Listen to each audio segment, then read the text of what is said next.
Hey friends, welcome back to another trip through deep time. Today we're diving into a world long before the dinosaurs, a place of steaming jungles, thunderous storms, and strange forgotten creatures that ruled the swamps.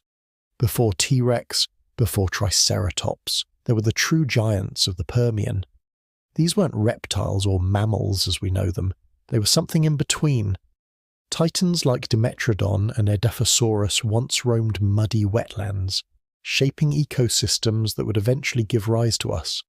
It's a story of survival, climate chaos, and evolution's boldest experiments, all hidden in the ancient green shadows of the Permian Earth. If you're new here, hey, I'm so glad you found this cozy corner of science storytelling. Hitting like or subscribe really helps this channel grow and keeps more curious minds joining our journey. Oh, and tell me in the comments, where are you watching from and what time is it there right now?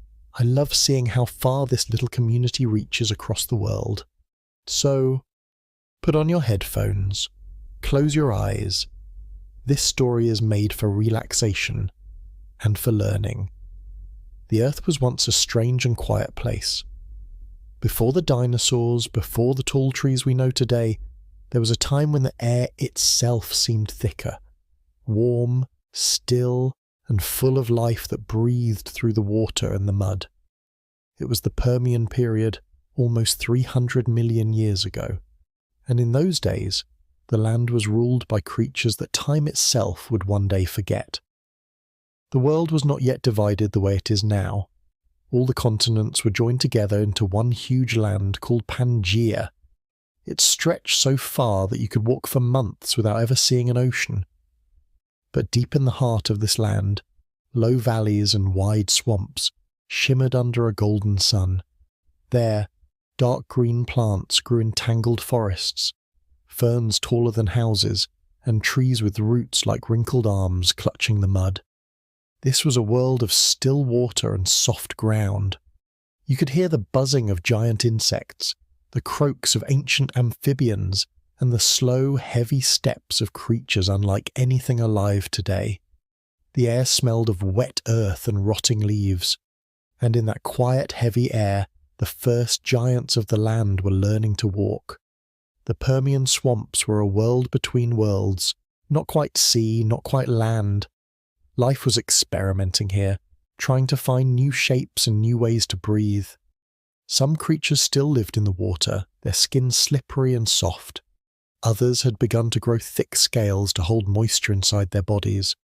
They were learning how to live without always returning to the water. Imagine walking through this world. The ground trembles under your feet. Somewhere ahead, something huge moves among the trees. You can see its back rise above the ferns, a dark ridge covered with bony plates. This was Dimetrodon, one of the great predators of the time. Dimetrodon was not a dinosaur. It lived almost 50 million years before the first dinosaurs ever appeared. It was closer to mammals than to reptiles, a strange cousin from our own deep past. Its body was shaped like a giant lizard, but along its back rose a tall sail made of bone and skin. The sail caught the sunlight and helped it control its body temperature, warming it in the morning and cooling it in the evening. When Dimetrodon walked through the swamp, the smaller creatures hid. Its mouth was filled with sharp teeth that fit together like the blades of a saw. It hunted fish, amphibians, and anything small enough to grab. But even this terrible hunter was part of a bigger story. A story about how life was learning to survive on dry land. Far from the water, another creature moved slowly through the trees. Its name was Edaphosaurus. It also had a sail on its back, but its teeth told a different story. They were blunt and round, made for grinding plants instead of tearing flesh. Edaphosaurus was one of the first large plant-eaters on land. It fed on the soft leaves of ancient ferns and the stems of seed-bearing plants. Both Edaphosaurus and Dimetrodon belonged to the same ancient family, the synapsids, creatures that would one day give rise to mammals. In their bodies, deep inside their bones, the first sparks of warm-blooded life were beginning to appear. The world was changing because of them. For millions of years, life had stayed close to water, rivers, lakes, and swamps. But now these forgotten giants were testing a new world. They carried water inside their bodies. They breathed dry air. They walked with strong legs that lifted them off the ground. Slowly, the land was becoming a place that could truly be lived on. The sky above the Permian swamps was strange too. The sun was bright, but the air carried dust and heat. Volcanoes erupted often, painting the horizon red and gold. The ground shook sometimes and rivers changed their paths, but life continued, crawling, swimming, and walking through the heat. The plants of this age were the silent builders of everything that came after. There were no flowers yet, no soft petals or bright colours. Instead, the land was filled with tall, spiny trees and endless ferns. Some grew so close together that sunlight barely touched the ground. Their trunks were covered with moss and insects. In the still air, the smell of resin and sap filled the forest. Insects were everywhere. Dragonflies the size of birds glided between branches. Millipedes as long as a child's leg curled beneath fallen logs. Each one played a small role in this vast breathing world, breaking down leaves, carrying seeds, feeding the small amphibians that croaked from the water's edge. And under the roots, in the deep mud, tiny worms and microbes worked without rest. They turned dead plants into dark soil. They kept the air rich with oxygen. Without them, the giants above could never have lived. Night in the Permian swamps was a different kind of world. The heat of the day faded, and a cool mist rose from the water. The moonlight fell across the sails of Edaphosaurus, making them glow like silver fans. Small creatures crept out to feed, early reptiles, soft-bodied insects, and fish that breathed both air and water. The air was alive with quiet sounds, the hum of wings, the splash of tails, the slow breathing of something large in the dark. Dimetrodon hunted at night too. Its eyes could see well in the dim light, and its nostrils could catch the faintest scent of prey. Somewhere a smaller creature moved, maybe a young amphibian, its skin still wet from the swamp. It froze as the shadow of the predator passed nearby. The balance between hunter and hunted was delicate, as it always has been. The swamps were full of stories like this, of survival, hunger, and quiet endurance. Every breath, every movement was part of a chain that connected all living things.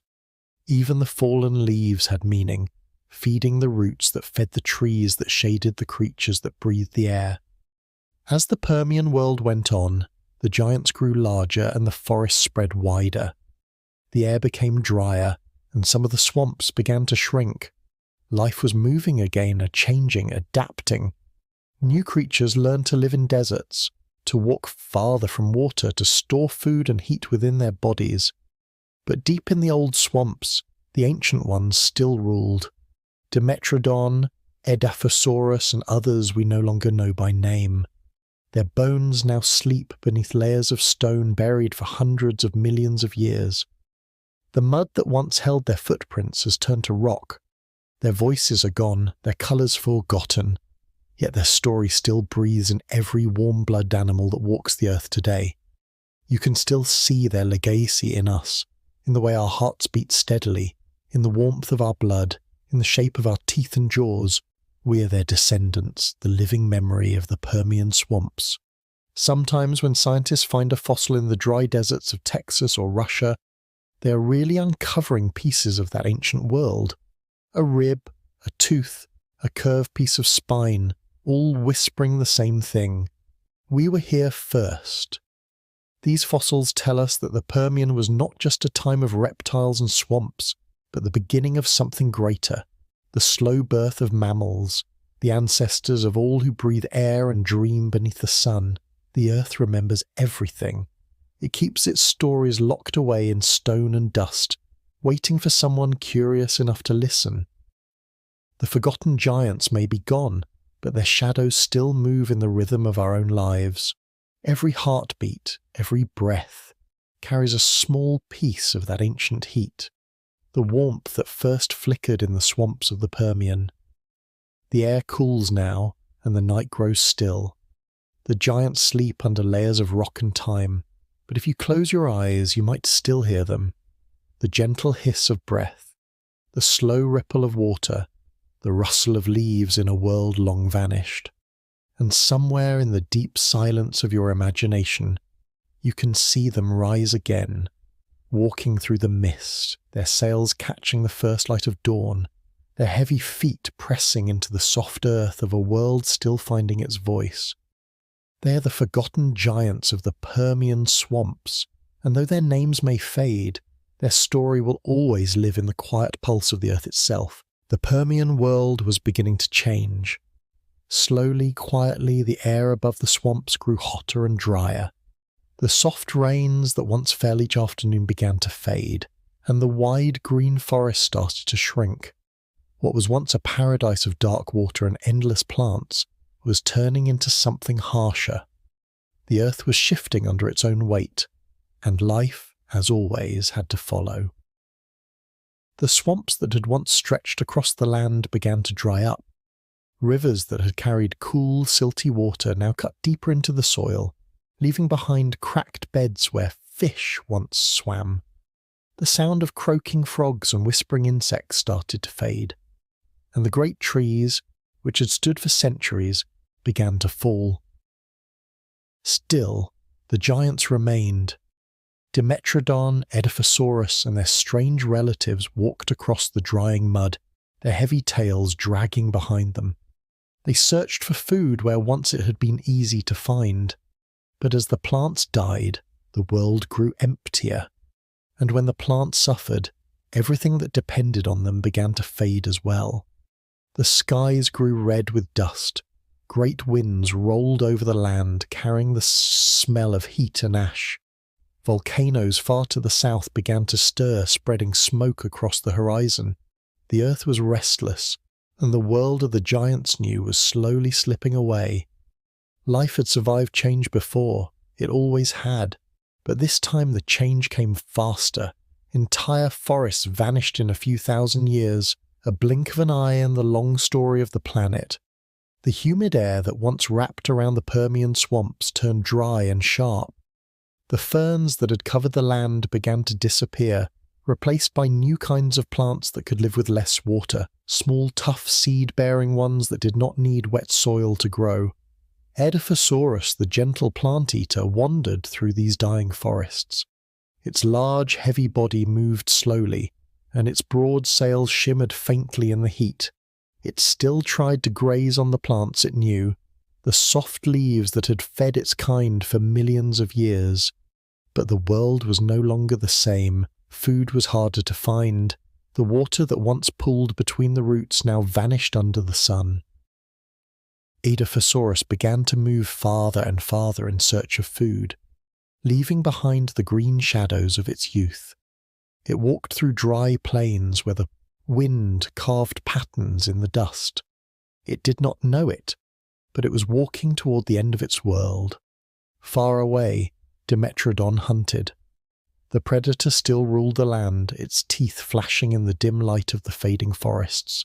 It hunted anything it could find, small reptiles, amphibians, even the dying plant-eaters that wandered too far from the rivers. But even for a hunter, life was becoming hard. Prey was scarce, and the water holes were shrinking. Sometimes Dimetrodon fought its own kind for food or territory. The once rich swamps had become a patchwork of dry basins and thin streams. The great web of life that had held everything together was beginning to tear. And still, deep beneath the earth, something darker was brewing. Volcanoes were waking. Across Pangaea, cracks opened in the ground, spilling out rivers of lava that cooled into black stone. The air filled with ash and smoke. The sun itself began to dim, its light turning orange behind the haze. The volcanoes poured carbon dioxide into the sky, invisible but deadly. It trapped heat inside the planet's thin, blue shell. The air grew hotter, the seas warmer. Slowly, the balance of life began to shift. The Permian swamps were once full of song, the buzz of insects, the calls of frogs, the slow breathing of giants. Now the sound of the wind replaced them. The mud cracked under the sun. Small creatures dug into the ground, searching for shelter. The water grew shallow and thick with salt. In this changing world, some creatures adapted. Early reptiles began to spread into the new dry lands. They had scales that held water inside their bodies. They could lay eggs on land, where they would not dry out. They were smaller, faster, and more flexible than the great swamp dwellers. While the giants of the swamps struggled, these little reptiles began to thrive. They were the quiet survivors, the ones who slipped into the cracks of the new world while the old giants fell. In the distance, the sky flashed with fire. Ash fell like grey snow across the forests. The smell of sulphur filled the air. Even far from the volcanoes, the land trembled. Entire regions turned black and empty. The oceans too were changing. The heat from the volcanoes warmed the seas, and the water near the surface lost its oxygen. Many of the creatures that swam there began to die. When they sank to the sea floor, they carried decay with them, and the water grew poisonous. The earth was entering a fever. It happened slowly, over thousands of years, but for the creatures living through it, the change must have felt endless. Each year was a little hotter, each season a little drier. Rivers vanished. The plants turned pale and brittle. The very air felt heavier, harder to breathe, and still life tried to hold on. The Edaphosaurus still grazed, its sail rising against the red sky. The Dimetrodon still hunted, its long shadow crossing the cracked earth. But they were living ghosts in a dying world. Scientists today call this time the Great Dying, the largest extinction in the history of life on Earth. Nearly every living thing, both in the sea and on land, vanished. But in the story of the Permian, it was not a sudden end. It was a slow, quiet unravelling, one heartbeat at a time. The great forests turned to dust, the rivers became ribbons of salt. Even the wind seemed to carry the weight of death. Somewhere in what is now Siberia, massive volcanoes, the Siberian traps, burned for centuries. They poured out enough lava to cover whole continents and filled the sky with gas. The Earth's temperature rose higher than it had ever been. The oceans became warm and dark, full of toxic gas. In those last years, the air above the Permian swamps shimmered with heat. The days grew long and strange. The nights were silent except for the whisper of wind over empty ground. Dimetrodon's kind vanished first. The hunters had no prey left. Edaphosaurus followed soon after, starving among the last patches of dying plants. The once living world fell still, but even as everything fell apart, life refused to stop. Hidden in the soil were the seeds of the future, tiny creatures that could survive heat, drought, and hunger. Small reptiles huddled underground, their eggs safe beneath layers of dust. Microbes continued their invisible work, turning death into the soil that would one day feed a new world. The earth had fallen into silence, but not forever, because that is the way of life. It bends, it breaks, but it never truly ends. Every extinction, no matter how terrible, becomes a beginning, and from the ashes of the Permian swamps something new would rise, creatures that would inherit the empty land and carry the memory of the giants within their blood. Millions of years later the earth would heal, the sky would clear, rain would return, forests would grow again, different this time, smaller, tougher. And in those forests, small reptiles would begin to grow larger, faster, and smarter. From them would come the dinosaurs, the next rulers of the earth. But the ones who came before, the forgotten giants of the swamps, would never truly vanish. Their story would stay written in the rocks, waiting to be read by curious minds. Even now, their fossils lie in quiet deserts, surrounded by wind and time. When paleontologists brush away the dust and uncover a tooth or a bone, they are not just finding stone, they are hearing echoes. Echoes of the old world when the land was young and giants walked through steaming forests under a red sun. The great dying was not just an end, it was a breath held by the planet, a long pause before a new song began. And though almost all life was lost, the rhythm of the earth continued, slow, steady, and eternal. The swamps are gone, the giants are gone, but the story remains, buried in the bones of the world. Every fossil, every grain of ancient dust carries their memory. And when we look at them today, at the curved sail of a Dimetrodon or the teeth of an Edaphosaurus, we are reminded that life is not fragile because it ends.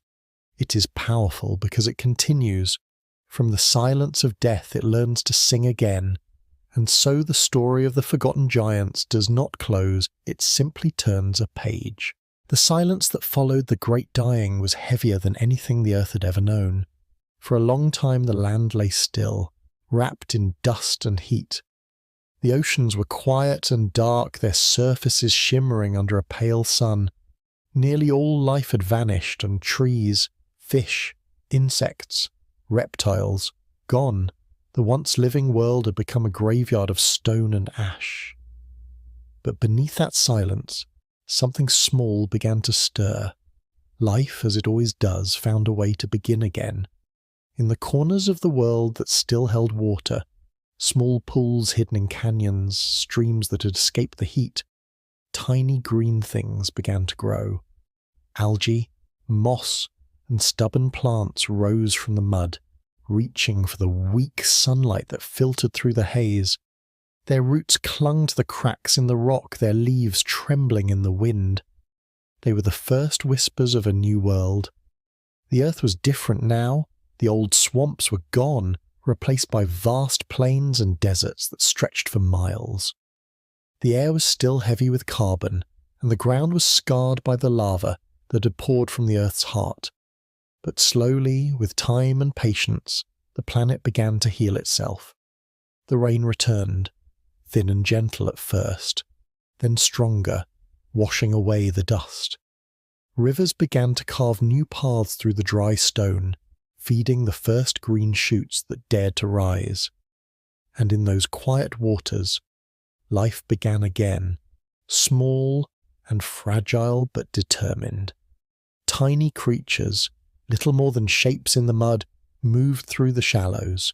Some had gills, some had lungs, some had both. They were survivors, the last thread of the ancient web of life that had nearly been cut. Among them were the ancestors of the creatures that would one day rule again. The land, too, began to breathe once more. The air warmed, and new plants took root. These were not the tall, soft trees of the Permian swamps. They were tougher, built to survive heat and drought. Early conifers and seed ferns covered the land, their roots spreading deep into the new soil. The forests that grew back were quieter, thinner. The ground between the trees was open and bright, and the shadows that had once hidden the giants were gone. But the emptiness did not last forever. Slowly, new creatures began to move across the earth. At first, they were small, lizard-like reptiles with smooth scales and alert eyes. They darted between rocks, feeding on insects that had returned with the plants. They laid their eggs in the sand, safe from the heat. These little survivors carried in their bodies the memory of everything that had come before. They were the children of the Permian, born from its ashes. The air was still strange. The oxygen levels were lower now, and every breath was precious. Only the strongest and smallest could survive. The great giants were gone, and in their place quick and clever creatures thrived. One of them was Lystrosaurus, a small, sturdy animal with a flat snout and tusk-like teeth. It was not beautiful, but it was a survivor. It could dig into the ground and sleep through long droughts. It could eat roots and tough plants that others ignored. Lystrosaurus became one of the most successful animals of its time. Across the broken earth, millions of Lystrosaurus wandered, in the places that would one day become Africa, India, and Antarctica. They were everywhere. In a world that had lost almost everything, they became the quiet rulers of the land. Their story is not one of strength, but of endurance. They did not conquer the world by force, but by patience, by outlasting everything else. Still, the world remained harsh. The days were hot, the nights cold, the land cracked under the sun, and the air shimmered with heat. The volcano still smoked in the distance, and sometimes ash still fell like grey rain. But where there was green, there was hope. Insects began to return in great numbers. Beetles crawled through the bark of new trees. Small dragonflies hovered over the rivers. The sound of buzzing filled the still air again, a soft, steady rhythm of life rebuilding itself. The small reptiles fed on them, and the circle began anew. Tiny carnivores crept through the grass, eyes glinting. They were the first hunters of the new age, fast, sharp, and silent. They left little footprints in the wet soil, prints that would one day turn to stone, waiting for someone to find them millions of years later. Every small movement was a promise. Life was returning. In the oceans, too, the world was waking up. The water, once dark and still, began to move again. Currents returned, bringing oxygen and nutrients from the deep. Coral reefs started to form, small at first, then larger. Tiny shellfish, new fish, and early sharks began to swim again through the recovering seas. The world had burned, drowned, and choked, but it had not died. This was a time of beginnings, a new chapter in the long story of life. The survivors of the Great Dying were different now. They had been shaped by disaster, carved by struggle. Their bodies were smaller, their minds sharper. They were ready to face whatever came next. On land, the forest spread again, not as thick as before, but enough to cool the ground and hold the soil together. Rivers flowed steadily, carrying life with them. In the mornings, mist rose from the valleys.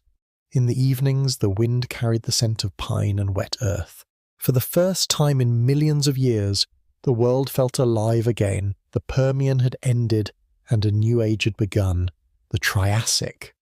The earth was changing once more, and new creatures were waiting to take their place. Some of them would grow into familiar forms, the first dinosaurs, the first crocodiles, and small mouse-like creatures that would one day become mammals. But deep in their bones, the memory of the Permian still lived.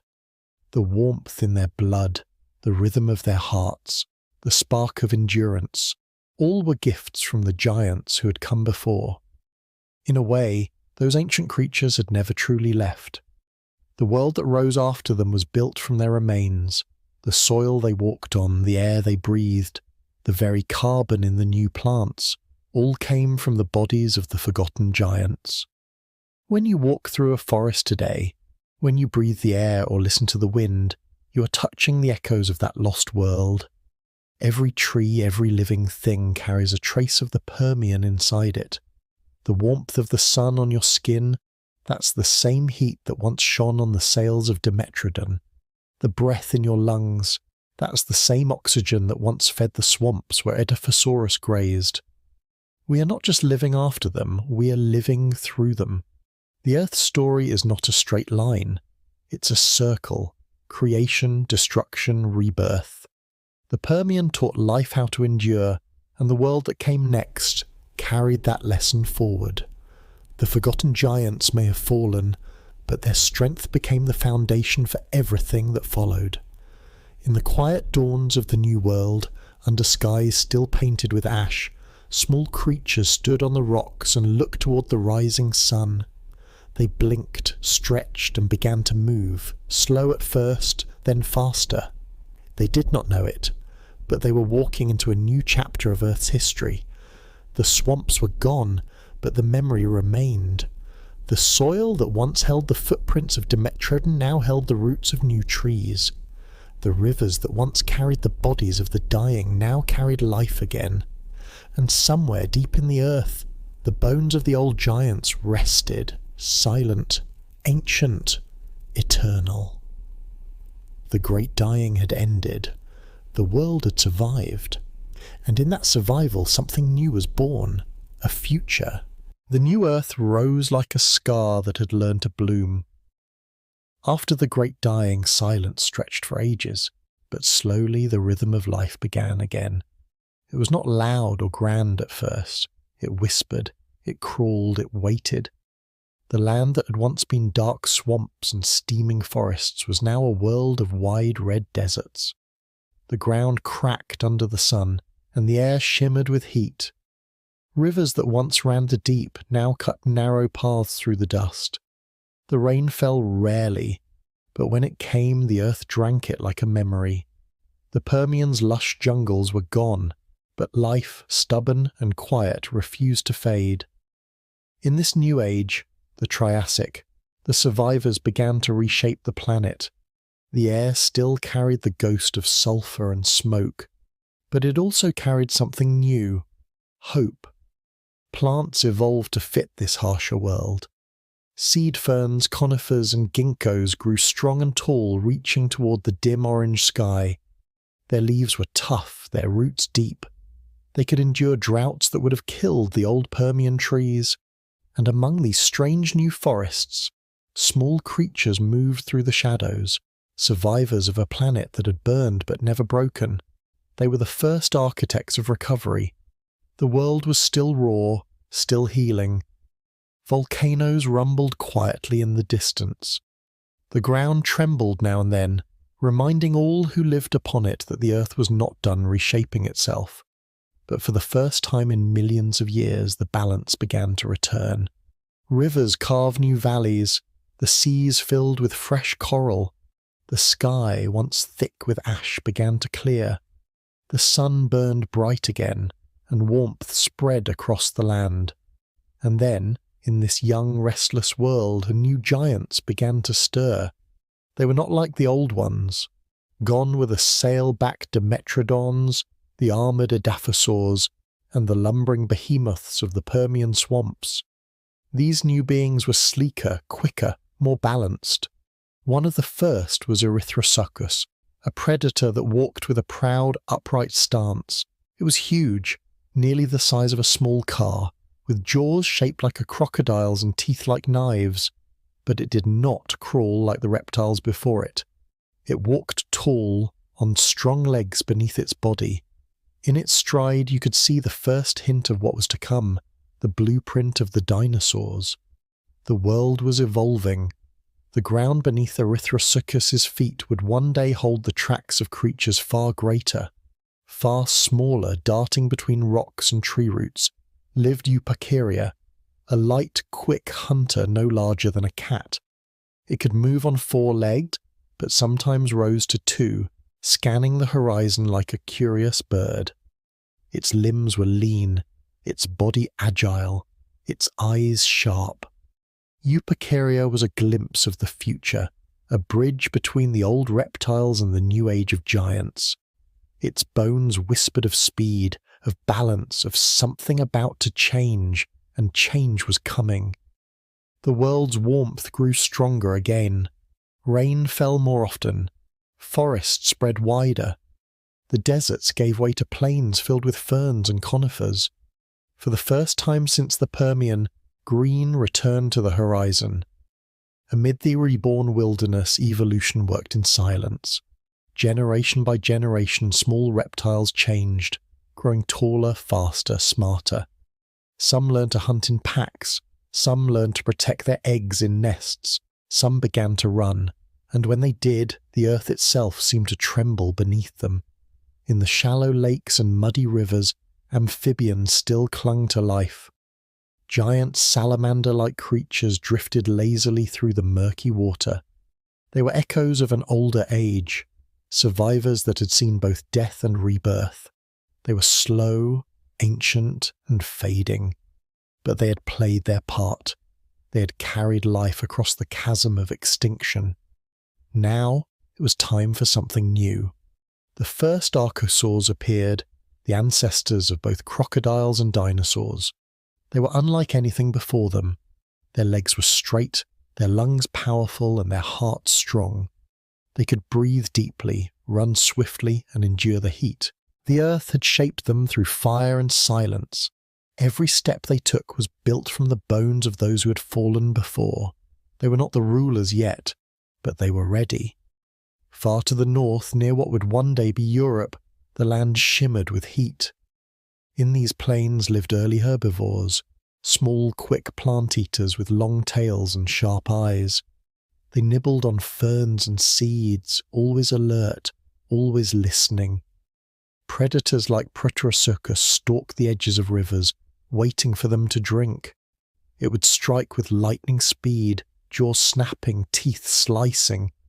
Life had become a dance again, one of chase and survival, hunger and endurance. The old balance was returning, reborn in a new form. In the skies, something unexpected happened.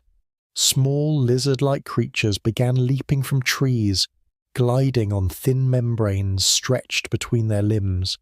It was a fragile experiment of nature, a hint of wings before wings truly came. Millions of years later, their descendants would become masters of the sky, the pterosaurs. But for now, they were clumsy dreamers, testing the air for the first time, feeling what it was like to drift above the ground. The Earth was imagining flight. The continents were still drifting. Once joined in a single vast land called Pangaea, they began to stretch apart, their slow motion changing the world's face. Desert spread across the middle, while the edges grew wetter and green. This movement shaped the weather, the oceans, and the life upon them. Where land met sea, strange new creatures evolved. Fish with armour-like scales, turtles with soft shells, early marine reptiles with long necks that glided through the waves.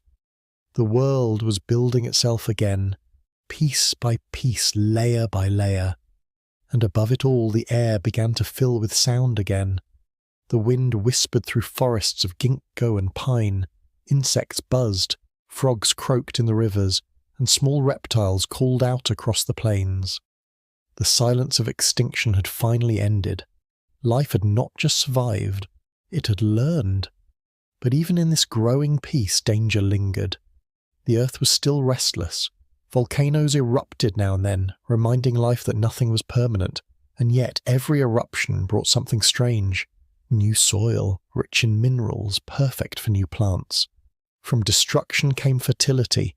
The earth had found its rhythm again, to creation through chaos.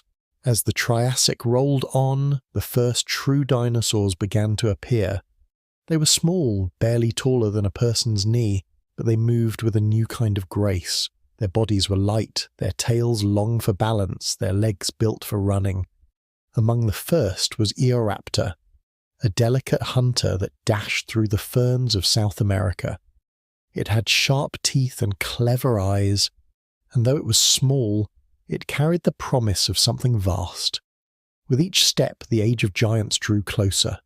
The skies glowed red in the evenings, painting the mountains gold. Rivers shone like ribbons of light, and the forest swayed softly under the wind. In that quiet beauty, the earth was dreaming again, dreaming of flight, of thunder, of life in motion.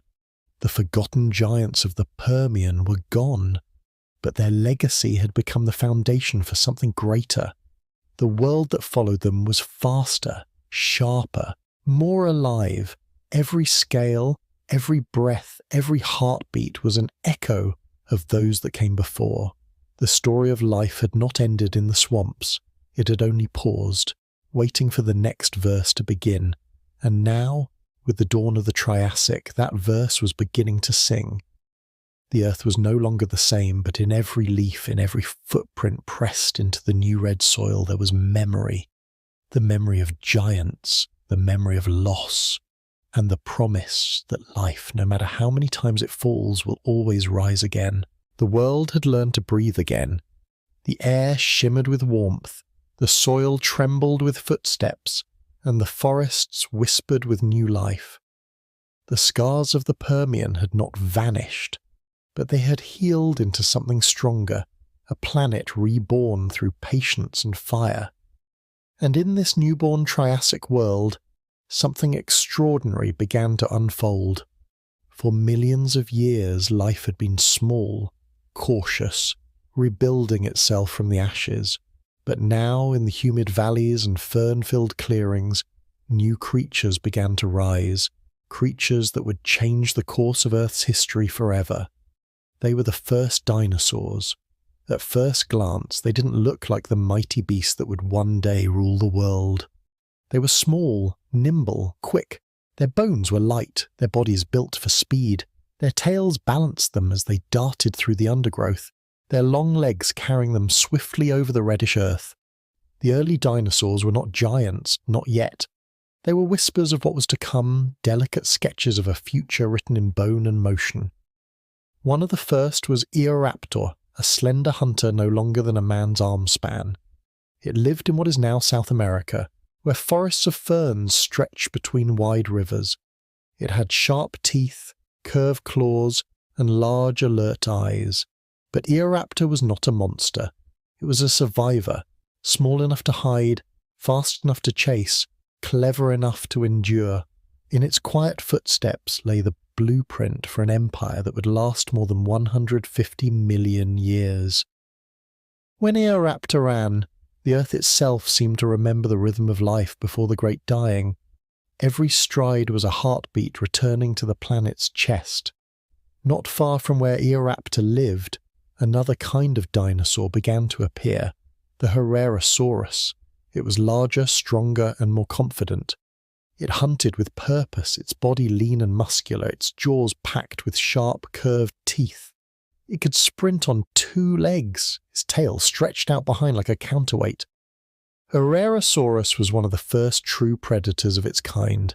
Not a lizard, not yet the king of beasts, but something in between. It was fast, fierce, and curious, and in its glowing yellow eyes, the future of the Mesozoic shimmered. The forests where they lived were unlike any today. The air was heavy and wet, filled with the scent of pine and mud. Thick ferns grew in the shade of tall conifers, and rivers glistened with red silt carried from ancient volcanoes. At dusk, the air filled with the hum of insects and the soft croaks of amphibians. And somewhere among the trees, the first dinosaurs hunted, fed, and rested under starlight, unaware that they were the beginning of a new age. The age of reptiles had begun. The Earth too was changing shape. The supercontinent Pangaea still stretched from pole to pole, but cracks had begun to form in its vast surface. The continents were slowly drifting apart, carried by deep forces within the Earth. As they moved, mountains rose, valleys opened, and seas crept in where deserts once stood. This shifting world shaped everything that lived upon it. The climate swung between wet and dry, hot and cold, forcing life to adapt again and again. Creatures that could not change vanished, but those that could, like the early dinosaurs, began to thrive. In the same forests where predators like Herrerasaurus roamed, small plant-eating dinosaurs appeared. They were the quiet ones, cautious, watchful, always alert to danger. Their names are now mostly forgotten, but their footprints remain in the stone. They had small hands for grasping leaves, long necks for reaching higher branches, and strong legs for running when danger came. They were the ancestors of the great giants that would later shake the ground. And though they were small, they carried within them the strength of all who had survived before. Life was diversifying again. Not only dinosaurs, but also strange relatives filled the earth, creatures that blurred the line between old and new. There were cynodonts, small mammal-like reptiles covered in soft fur. They hunted insects and cared for their young, curling together in burrows for warmth. They were the ancestors of every mammal, including humans, though they lived in a world ruled by reptiles. At night, their tiny hearts beat under the stars as dinosaurs prowled above them. The great tree of life was branching again, each twig reaching for a different light. In the lakes, amphibians still drifted. In the air, dragonflies with shimmering wings glided between the trees. And on land, reptiles of every kind crept and scurried, from armoured herbivores to sleek hunters. But among them, the dinosaurs were different. They stood taller, breathed deeper, and moved with purpose. Their bodies were lighter, their bones filled with air like those of birds. They could run faster, travel farther, and survive longer droughts. The earth had given them everything they needed to thrive. Slowly, over millions of years, dinosaurs began to spread across the continents. From South America, they wandered north and east, crossing wide plains and volcanic plateaus. They adapted to forests, deserts, and coastlines. Everywhere they went, they grew stronger, smarter, more varied. Some became hunters, some became grazers, some became travellers, roaming vast distances in search of food and water, and as they soared, they began to take the world for their own. The Triassic world was a testing ground, a time of experiments and beginnings. The Earth was trying out new designs, shaping creatures in every form imaginable. Not all would survive, but those that did would define the next era of life. Volcanoes still rumbled on the horizon, sending smoke into the sky. Ash sometimes fell like snow, covering the forests in grey dust. But life had learned to recover quickly now. No longer would it take millions of years for balance to return. The Earth had become a fast learner, and so had its children. In this dance of fire and rebirth, the dinosaurs began to grow. The small ones became medium-sized. The hunters learned to work together. The plant-eaters formed herds for safety. And in their shadows, another group of reptiles began to change, the ancestors of crocodiles, learning to swim and hunt in rivers and swamps. They were strong, silent, and patient. They too would endure for hundreds of millions of years. The earth was full again, not of fear, but of motion. At sunset, when the red light spilled across the valleys, the forest glowed with life. You could hear the calls of strange voices, the hiss of reptiles, the croak of frogs, the chirp of insects, and the soft steps of dinosaurs moving through the ferns. The silence of the Permian was long gone. The world had found its voice again, and that voice spoke of survival, of small creatures that endured catastrophe, of bones that carried memory, of life that never stopped creating. The dinosaurs had not yet reached their peak. They were still finding their place, still learning to rule, but the foundation had been set. The giants of tomorrow were being born in the dust of today. The next chapters of Earth's story would not be quiet.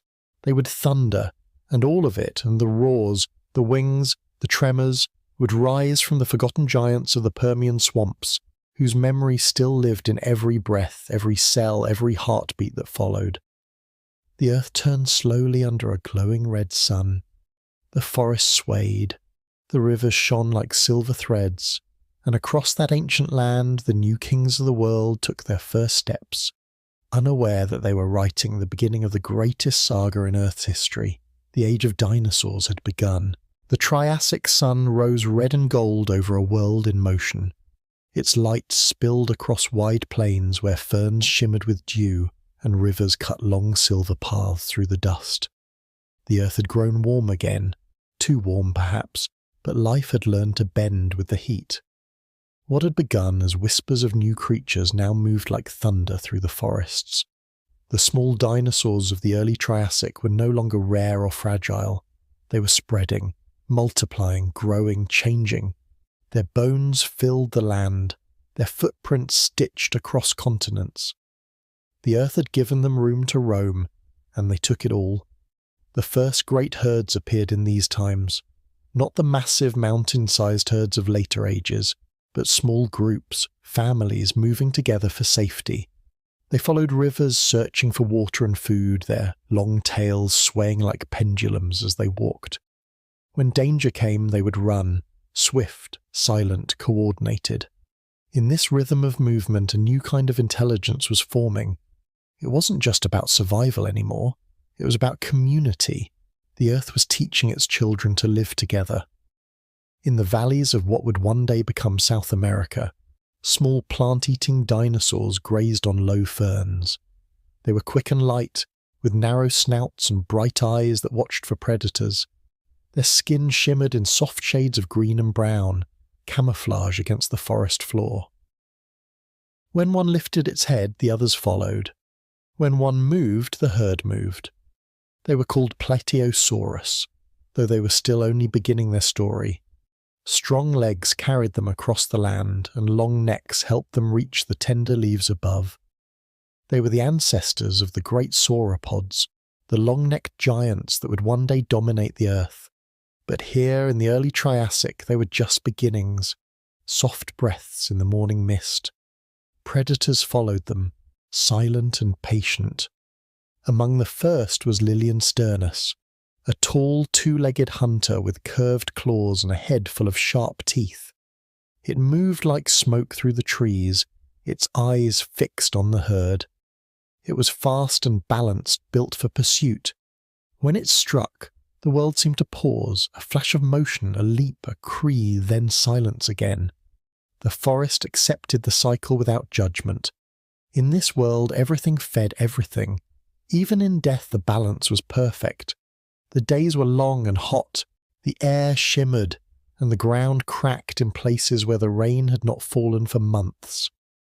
But the rivers still flowed, and near them life gathered. Dinosaurs, reptiles, amphibians, insects, and strange little mammals that hid beneath the roots. At night, the forest came alive with sound. Frogs croaked, insects hummed, and the cries of predators echoed under the stars.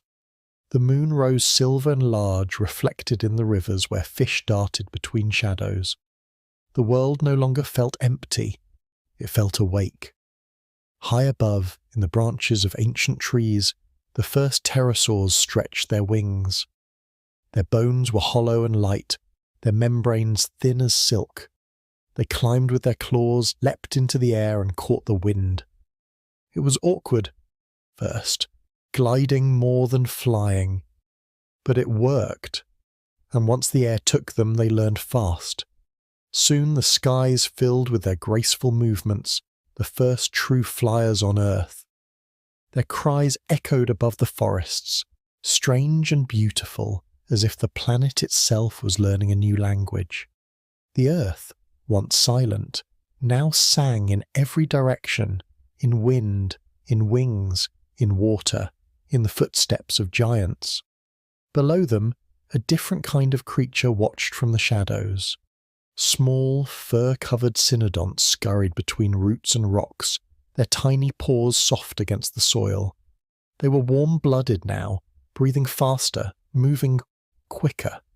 They nursed their young, protected their families, and hunted at night to avoid the larger predators.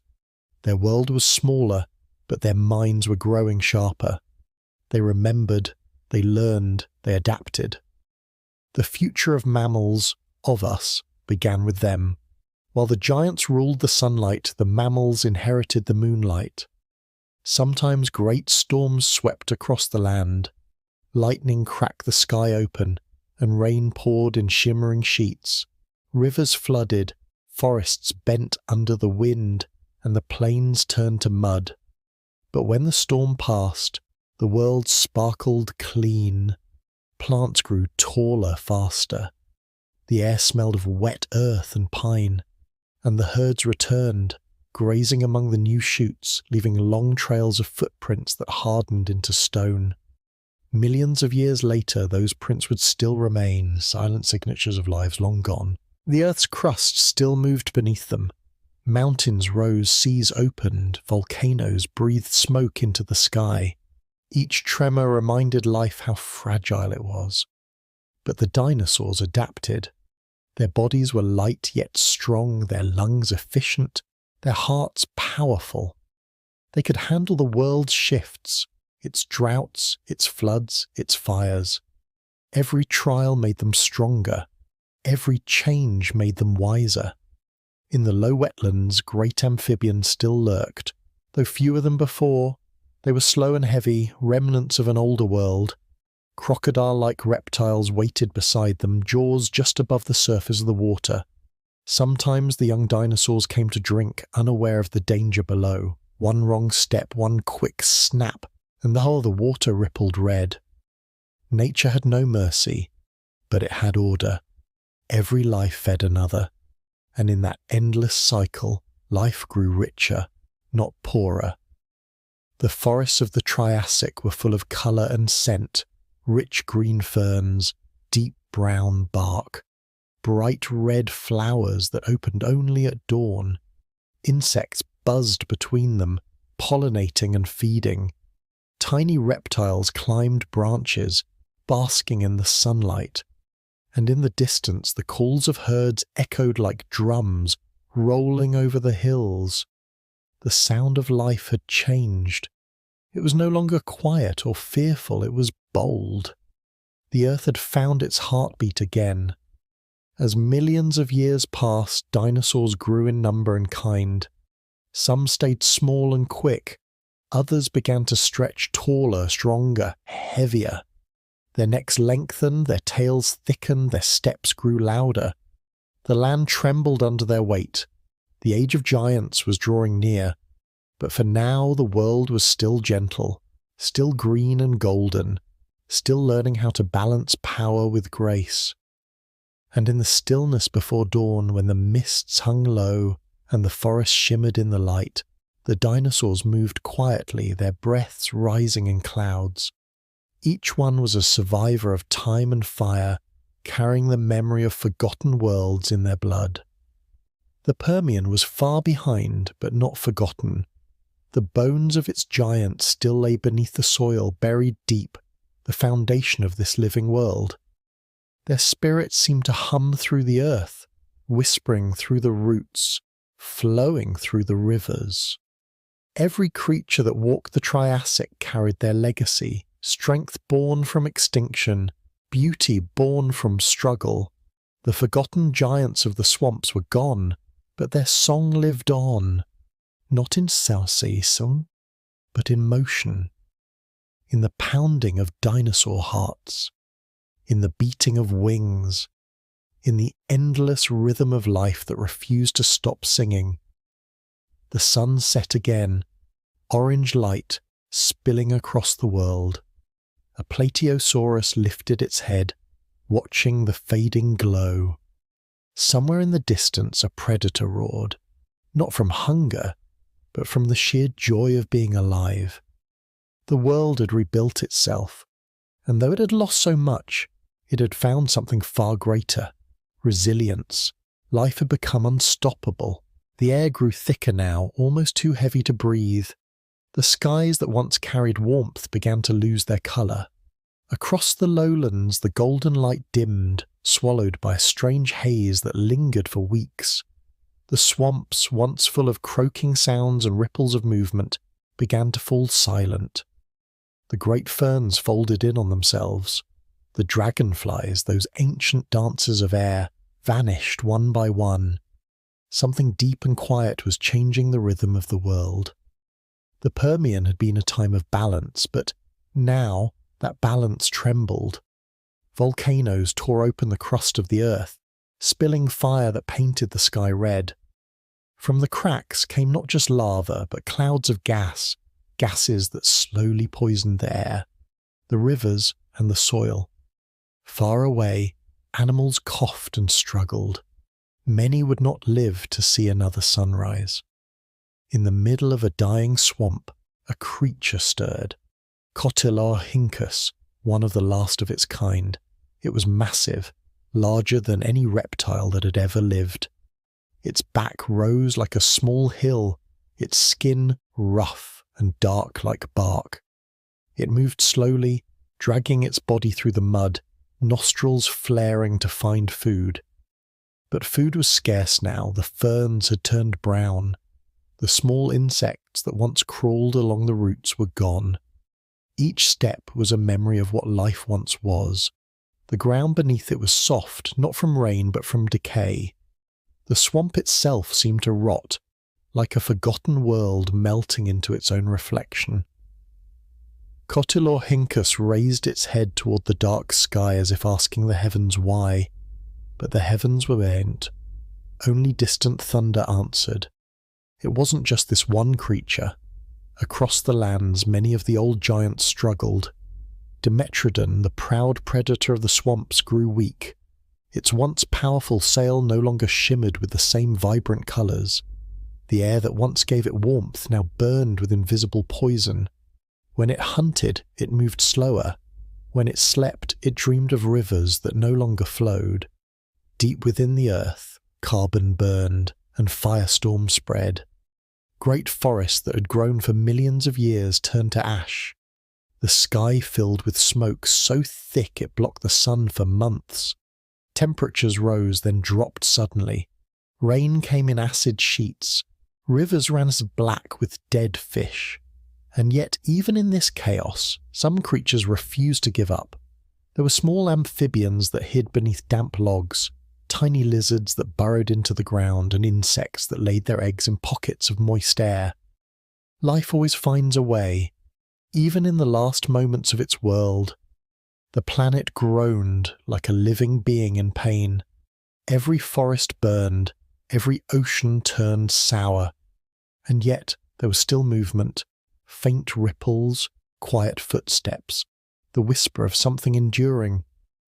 Cotylohynchus collapsed one evening under a grey sky. It lay beside a shallow pool that once sparkled with life. Its eyes reflected nothing but mist. Its chest rose and fell slowly, like the last beat of a fading drum. It had survived drought, storms, and hunger, but the world itself was dying faster than it could adapt. For hours the creature did not move. Then, as the sky began to rain soot instead of water, it took one final breath and stilled. Around it, the swamp swallowed its body, just as it had swallowed countless others before. And then, silence. The earth entered a long sleep, a sleep filled with ash and sorrow. The forests vanished, the seas withdrew, and nearly all life disappeared.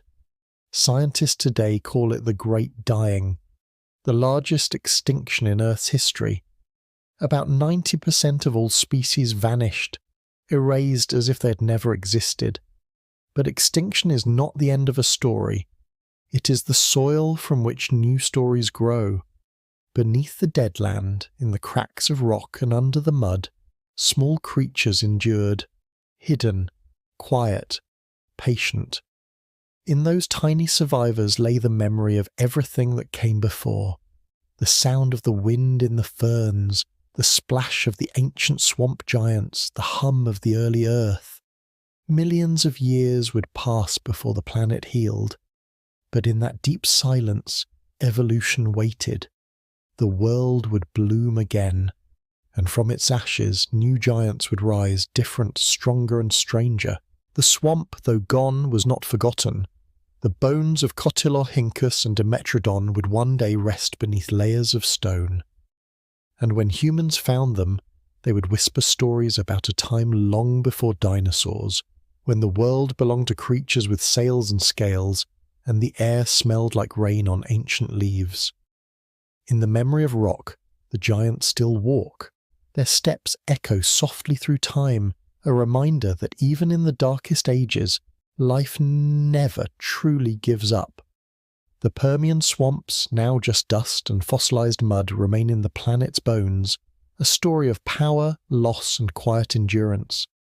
The forgotten giants are gone, but their story still breathes softly through every living thing. The earth had gone quiet. For the first time in hundreds of millions of years, the songs of life had faded. The forests that once reached the clouds were gone, reduced to ash and memory. The swamps that once shimmered with dragonflies and giants had turned to cracked plains of blackened mud. The air was still, the water sour, and the sky carried a dull red glow, like the dying embers of a fire that refused to go out. This was not just silence. It was an emptiness so vast that it almost felt holy, a pause in creation itself. If you stood in that ancient world, you would hear nothing but the slow crack of cooling rock, the whisper of distant wind over stone. Even the oceans had lost their voice. The waves moved sluggishly, heavy with death, carrying the floating remains of what once filled them with colour and motion. The world had survived its greatest collapse, Yet beneath that quiet stillness, something tiny, something unseen, still clung to life. Beneath the layers of dust and decay, in the cracks of stone and the shadows of caves, microscopic survivors waited. They were too small to know fear, too simple to understand extinction, and maybe that's why they lived. In the dark, deep beneath the soil, fungi began their patient work. They broke down the bodies of the fallen forests, turning them into new soil. That soil would someday give birth again. In the warm puddles left by fading rain, small creatures wiggled again. Early amphibians, scarred but alive, their bodies carrying the memory of a lost world. It took millions of years for the air to clear. The poison that had wrapped the earth like a blanket of smoke slowly thinned. The volcanoes quieted, the rain softened, and one day sunlight broke through again, pale, thin, but real. The sunlight touched barren ground, and for the first time in what felt like forever, green began to return. Mosses crept along the wet edges of stone. Ferns, descendants of those that once ruled the swamps, unfurled new leaves. It was a fragile beginning, the earth learning to breathe again. When the winds returned, they were gentle. They carried the smell of wet soil and the faint promise of life. Rivers began to flow again, carving new paths through the blackened earth. The oceans, though empty, began to fill with new forms of plankton, the invisible architects of the future. In these quiet ages, time moved differently. 1,000 years could pass like a sigh. Evolution, slow but steady, began its patient climb once more. From the survivors of the Permian swamps, new forms would one day arise. But for now, the planet slept, slowly healing from its wounds. Somewhere on a lonely plain, the descendant of a small amphibian crawled from the mud. Its body was thin, its skin slick. It blinked at the faint sun and drew its first full breath of clean air. Around it stretched a world reborn, fragile, quiet and new. That small creature, unaware of its destiny, carried inside it the story of the swamps, the giants, the fire, and the silence. Life, it seemed, had learned something. It would no longer be bound to the shadows of water alone. It would spread onto land, into air, and across continents yet to form. The earth too had changed. The continents that once gathered near the equator began to drift apart, slowly tearing away from one another. New seas would form between them, new climates, new challenges, but with every fracture of stone came new possibilities. In this fragile dawn of rebirth, there were no roars, no towering beasts, only whispers, the hum of small things trying again. Each plant that took root, each insect that hatched, each creature that dared to breathe was a note in the first song of a new age. The great cycle had restarted, quietly, humbly. There was beauty in the stillness, in the way life rebuilt itself without arrogance or noise. From ashes, green returned. From silence, movement. Millions of years would still pass before new giants rose, before dinosaurs walked the earth, before the world became loud again with the footsteps of power. But in this moment, the earth was peaceful. It rested in its own breath, listening to the faint heartbeat of creation. And though the swamp giants were gone, their story had not ended. It had transformed. Their bones became part of the soil that nourished the next wave of life. Their breath lingered in the air that filled the lungs of their distant descendants. Nothing in nature truly disappears, it only changes form. The forgotten giants of the Permian may have fallen, but their echo shaped everything that came after. Every bird, every mammal, every human carries within their cells a spark that once glowed in those ancient creatures, the same stubborn will to live. So when the world began again, it was not a new world, it was the same one, reborn through the ashes of its own memory. The silence that followed the great dying was not death, it was the planet inhaling, preparing for another story. And beneath the calm surface of that newborn earth, Something stirred. A pulse, a promise, a beginning waiting to bloom. The earth had learned to breathe again. Its lungs, once clogged with ash and smoke, now filled with warm, clean air. Sunlight spilled across plains where the soil, blackened and cracked, began to soften under the first rains of centuries. Small rivers flowed lazily through the land, carrying minerals that whispered promises to the roots of fragile green sprouts. Life moved quietly, almost shyly, as if aware of the weight of its own survival. From the ashes, strange new creatures began to stir. Reptiles, survivors of extinction, crawled from burrows and muddy hollows. They were small, often no bigger than a fox, but within them pulsed the memory of a world that had almost ended. Some had long, sleek bodies for slinking through ferns.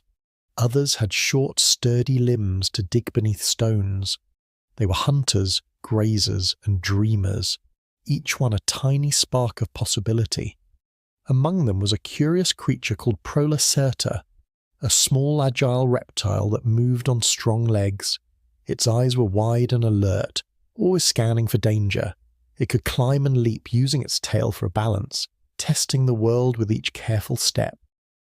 Prolacerta was unremarkable at first glance, but it carried in its genes the blueprint of future dominance, the same balance and speed that would one day define the dinosaurs. Nearby, the first crocodile-like ancestors lurked in shallow rivers. Their bodies were long and low, their jaws lined with sharp teeth. They waited patiently, motionless as shadows across mud and water. When prey came close, they struck with sudden precision. They were the quiet rulers of this new aquatic world, patient and cunning, survivors shaped by the fires of the past. The forests, though smaller than those of the Permian, were growing green again. Soft ferns and conifers stretched toward the sky, weaving shadows and light across the damp ground. Moss clung to stones and fallen branches, and tiny insects filled the air with a gentle hum. The smell of wet earth rose from puddles and pools, mingling with the scent of resin from young conifer needles. Within these forests, small herbivorous reptiles wandered. Rhynchosaurus, a stocky creature with a parrot-like beak, nibbled on ferns, careful to watch for predators. Its limbs were strong, its body low, and it moved deliberately, eating and moving, with a quiet rhythm that reflected the cautious pace of recovery. These animals were not giants, but they were resilient, surviving on stealth, patience, and the slow return of green life. Predators were already evolving in response. Slender, two-legged hunters began to emerge, quick enough to chase the grazers, but light enough to hide among roots and rocks. Loricatosaurus, though small by later standards, had sharp teeth and fast reflexes. Each hunt was a lesson, each escape a calculation. Life had become a chessboard once more, and every creature, large or small, was learning the rules. The rivers themselves became highways for new life. Fish, long survivors of the Permian collapse, swam in deeper, clearer waters. Early amphibians, though smaller and fewer than before, still clung to muddy banks, their eyes glinting in the sun. They called to one another in low croaks and splashes, signalling the slow return of rhythm to the land. Some of the first flying creatures, ancestors of pterosaurs, began testing the air again. They leapt from low branches, wings awkward but functional, catching the wind and gliding in unsteady arcs. The experiment of flight, fragile and hesitant, hinted at the boundless possibilities that awaited the skies. In their fluttering, one could almost hear the first whispers of the world's next great rulers. Even the soil itself seemed alive. Fungi and bacteria worked quietly, decomposing the remnants of the old world and feeding the new. They formed invisible networks that nourished roots and mosses, linking every plant to its neighbours. Life had learned not just to survive, but to rebuild. Every leaf, every root, every grain of soil carried the memory of catastrophe and the promise of growth. Across the plains, insects buzzed tirelessly. They were small, fragile, yet powerful in their persistence. They pollinated the ferns and conifers, fed tiny amphibians, and provided a foundation for the food chain that would one day support creatures far larger and louder than themselves. Without them, the world could not bloom again. Some reptiles began experimenting with forms that would one day dominate the Mesozoic.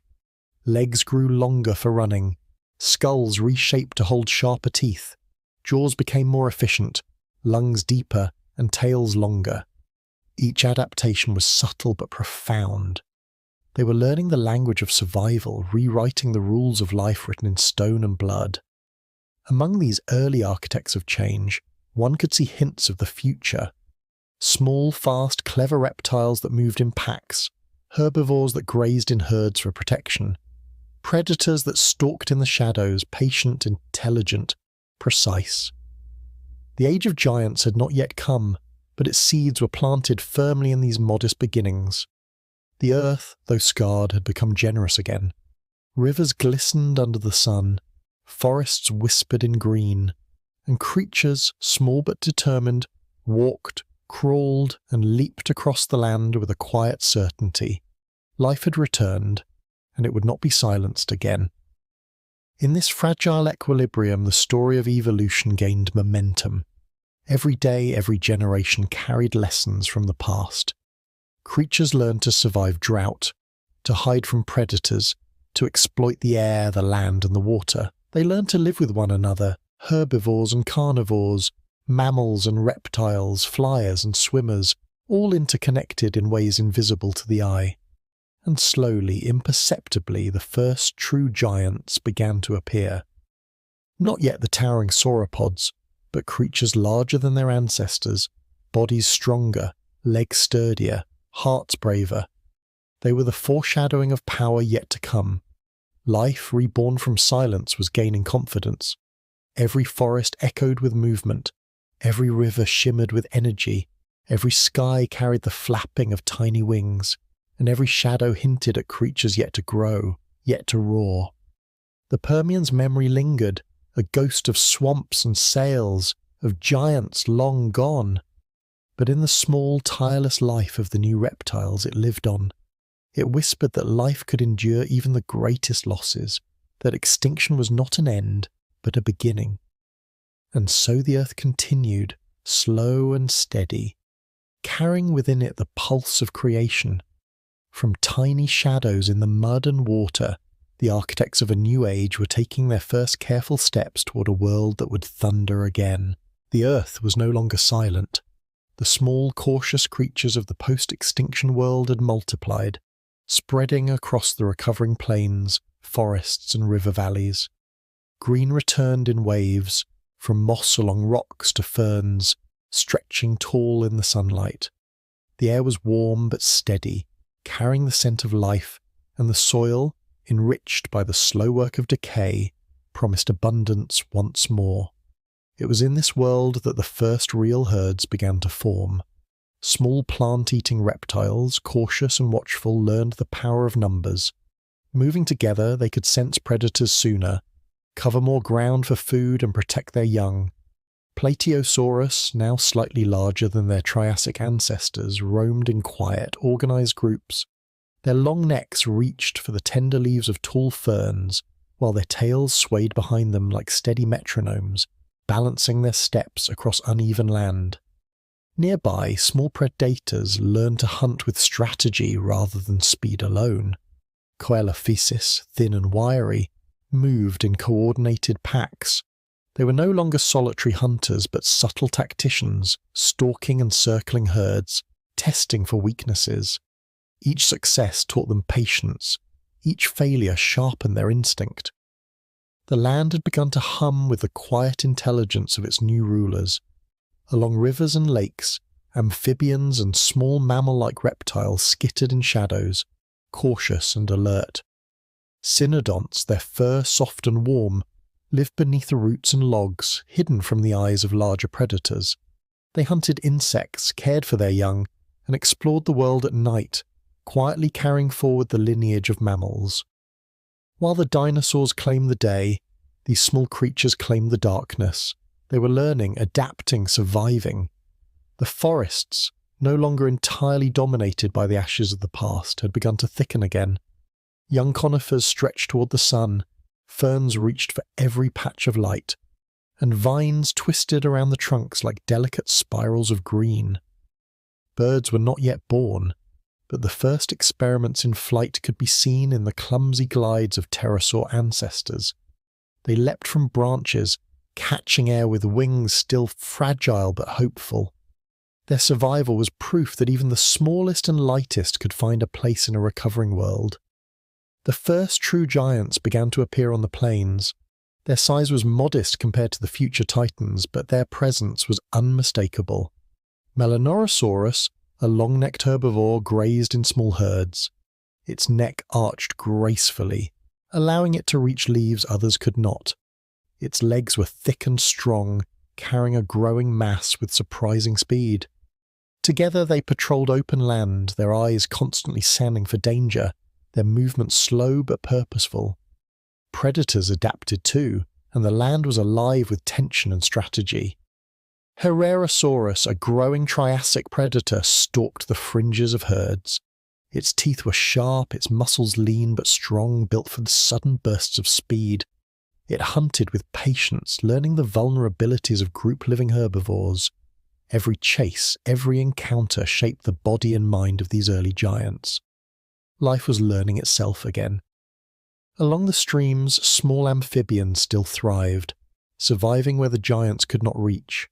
Frogs croaked at dusk, and tiny fish shimmered under the water's surface.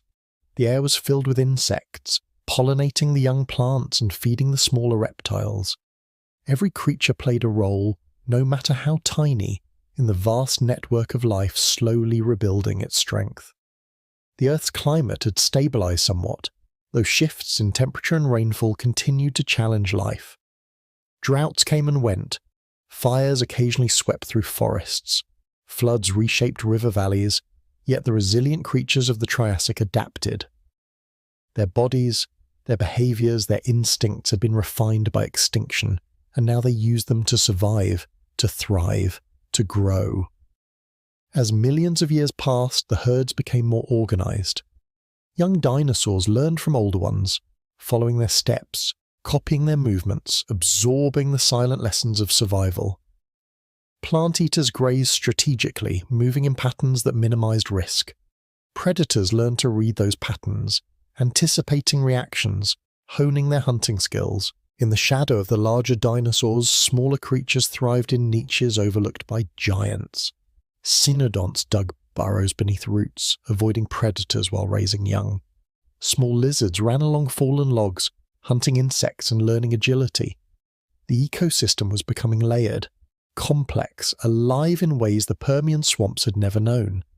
Even the rivers and lakes were bustling with life. Fish swam in schools, small reptiles hunted along the banks, and amphibians moved cautiously between water and land. The first signs of cooperation and strategy, subtle but present, were shaping the dynamics of these early ecosystems. The skies, too, were not empty. Early pterosaur ancestors glided above, occasionally swooping low to snatch at insects or small amphibians. Their presence reminded the world that life was not confined to the land or water alone. Air, too, had become a new frontier, and some of the most daring experiments in evolution would take flight there. Beneath the sun, the herds moved in long, gentle lines. Their footprints pressed into the soft earth, leaving records that would survive hundreds of millions of years. In those prints lay the story of cautious steps, of collective wisdom, and of the beginnings of dominance. The Triassic world was coming into its own. The herds, the hunters, the small nocturnal creatures, the gliders of the air, all were learning the language of survival. Each generation built upon the last, each adaptation carrying memory and promise.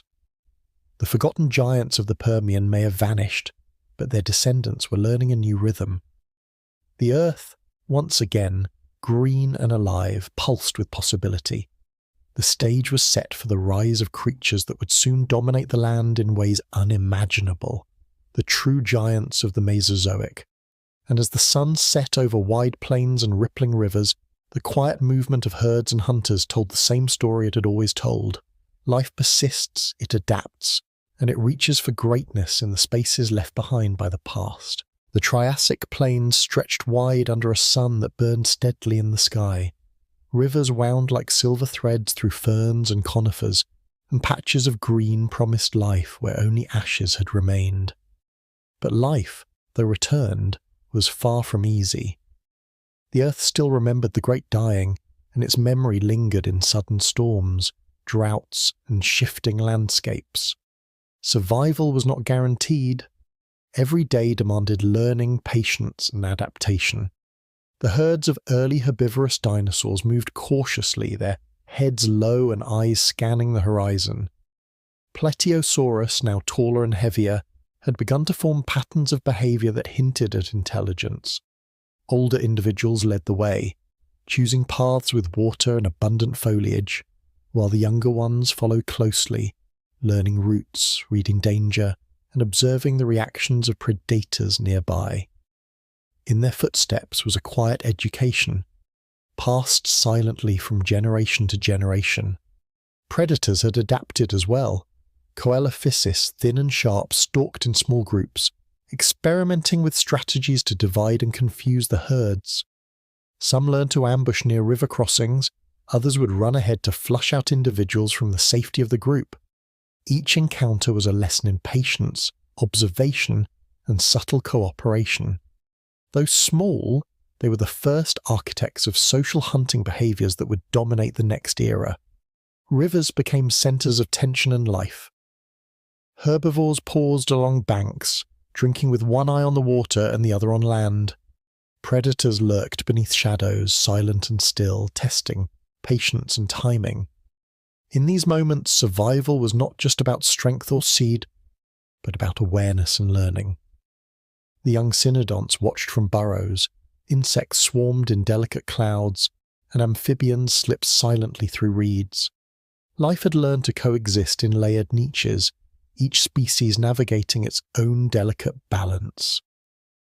Even the weather played a role in the lessons of survival. Sudden storms could flood the lowlands, forcing herds to find higher ground.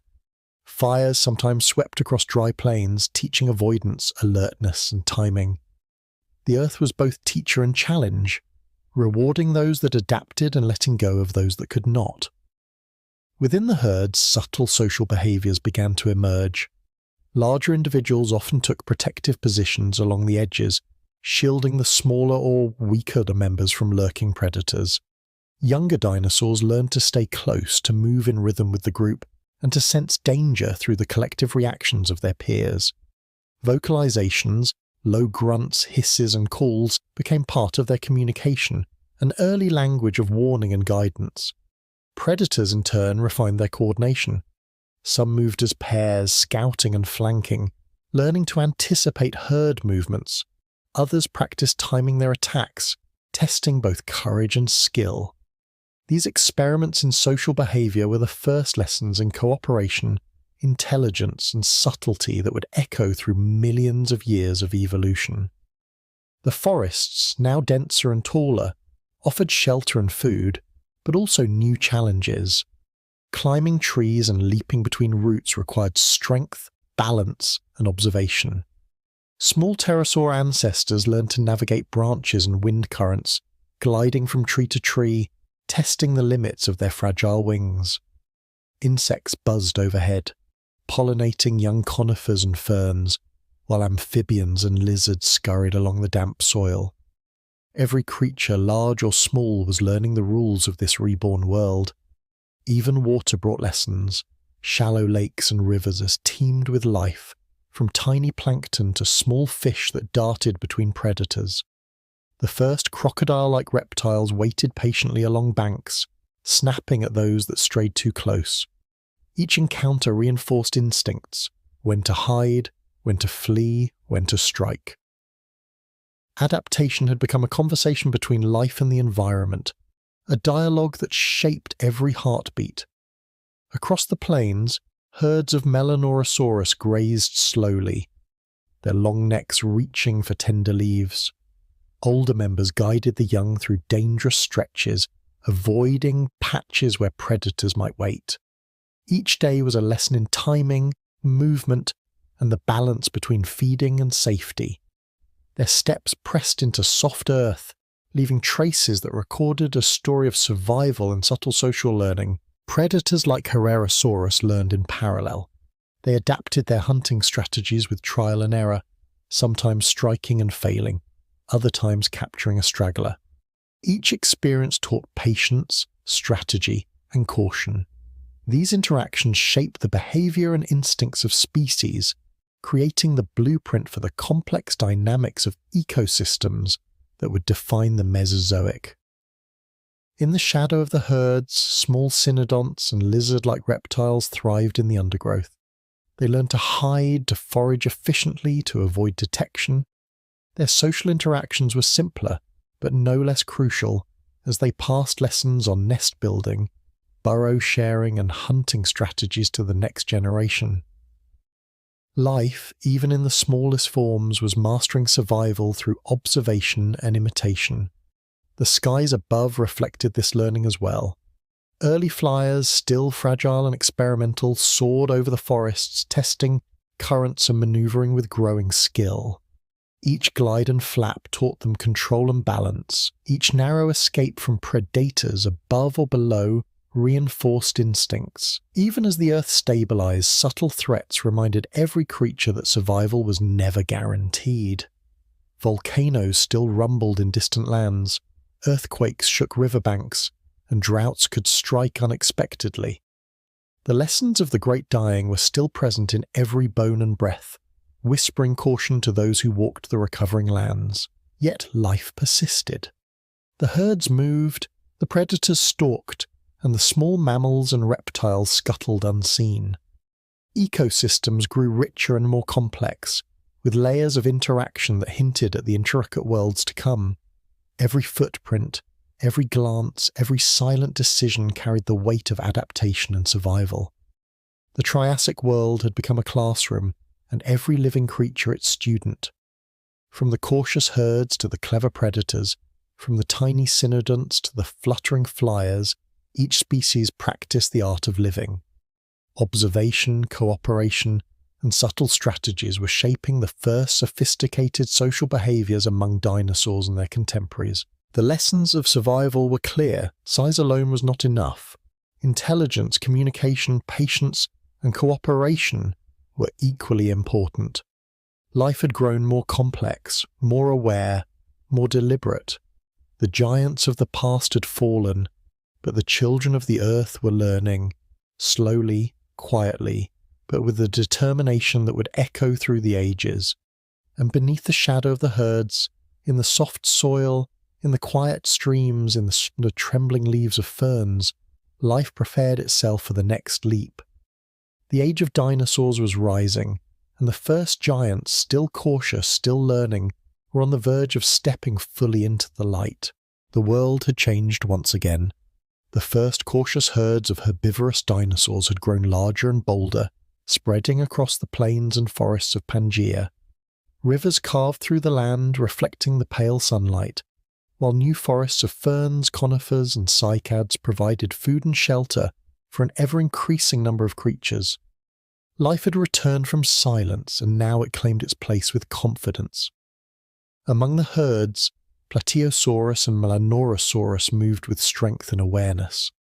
Their long necks stretched toward fresh foliage, and their sturdy legs carried them across the land in slow, deliberate strides. Young dinosaurs followed older individuals, learning to sense danger, choose feeding spots, and stay within the protection of the group. Social behavior, once subtle, had become essential for survival. The herd was more than a collection of individuals. It was a living, breathing organism, each member attuned to the others. Predators had evolved in response. Herrerasaurus, sleek and cunning, stalked the edges of herds with precision. They hunted in small coordinated groups, testing the limits of strategy and timing. Every failed attempt was a lesson. Every success reinforced instinct. Survival depended not only on speed or strength, but on understanding patterns and exploiting weaknesses. The balance between predator and prey had become dynamic, a dance of life that required intelligence as well as power. In the forest, smaller creatures thrived alongside these giants. Cynodonts, small fur-covered mammal-like reptiles, scurried beneath fallen branches and rocks, hunting insects and hiding from predators. Their social structures were simpler, but they were learning lessons that would endure for millions of years: cooperation, care of the young, and avoidance of danger. Insects, amphibians, and early pterosaurs completed the ecosystem, forming an intricate web of interdependence. Rivers became arenas of survival. The first crocodile-like reptiles waited silently along banks, jaws partially submerged, ready to snatch any creature that wandered too close. Fish darted through the shallows, amphibians hopped along the edges, and small dinosaurs approached cautiously, their eyes scanning for the slightest hint of danger. Life was cautious, calculated, alive. Across the open plains, early sauropodomorphs began to grow larger. Their long necks and strong legs allowed them to reach vegetation inaccessible to smaller herbivores. Plesiosaurus in particular had begun forming denser herds, moving in patterns that maximize safety while seeking the most nutritious plants. The sheer size of these creatures discouraged smaller predators, though the largest carnivores adapted with cunning and coordination. Predators experimented endlessly. Herrerasaurus hunted alone or in pairs, learning when to chase, when to ambush, when to retreat. Each encounter shaped behavior, creating strategies that were passed unconsciously to the next generation. The forests echoed with these lessons: the rustle of movement, the sudden dash of claws, the nervous calls of herbivores. Even the skies were alive with experimentation. Early pterosaurs flitted through the trees, their gliding flight clumsy yet growing more controlled with each attempt. They hunted insects, avoided predators, and explored new ways to survive in an increasingly complex world. Flight had become a powerful tool, and the creatures that mastered it would hold a unique advantage over land-bound predators and prey. The rivers themselves pulsed with life. Shallow waters teemed with amphibians, small reptiles, and fish.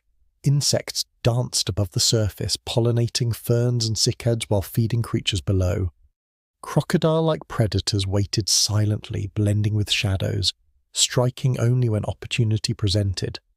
Life had learned the art of patience, the precision of timing, the subtle interplay of strategy and instinct. Every environment was layered. The plains hosted massive herbivores and nimble predators. Forests sheltered small herbivores, gliding flyers, and insect life.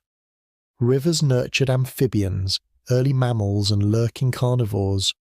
Life had learned to occupy niches, to coexist in proximity, and to adapt quickly to the changing demands of survival. Even the weather shaped behavior. Storms drove herds to high ground, teaching navigation and cooperation. Droughts pushed creatures to conserve energy, forage efficiently, and protect their young. Fires swept across plains and forests, forcing adaptation and resilience. Every challenge strengthened the survivors, shaping not only their bodies, but their instincts, intelligence, and social behaviors. The herds grew more sophisticated. Communication became clearer through calls and body language. Coordination among predators improved with repeated encounters. Social learning had taken root, reinforcing patterns that would endure for millions of years. Life was no longer simple, it was layered, strategic, intelligent. By now, the first true giants of the Triassic were beginning to dominate. The herds of Plateosaurus and Melanorosaurus spread like moving forests, their sheer presence reshaping the land. Trails of flattened ferns, broken branches, and pressed footprints marked their paths. Their size offered protection, but also demanded vigilance. Predators adapted, smaller species learned avoidance, and life evolved in every direction to respond. Even the small creatures contributed to the balance. Cynodonts foraged at night, pterosaurs glided in the daytime, and insects maintained the cycle of pollination and decay. Life was a complex symphony, each note necessary for the whole. The earth had recovered from its silence. The first herds, the first coordinated predators, the small and hidden creatures, and the tentative flyers of the sky had all found their rhythm. Triassic ecosystems were alive, dynamic, and growing more sophisticated with every season. The giants had returned, not the colossal titans of later eras, but the first bold experiments in size, strength, and social awareness.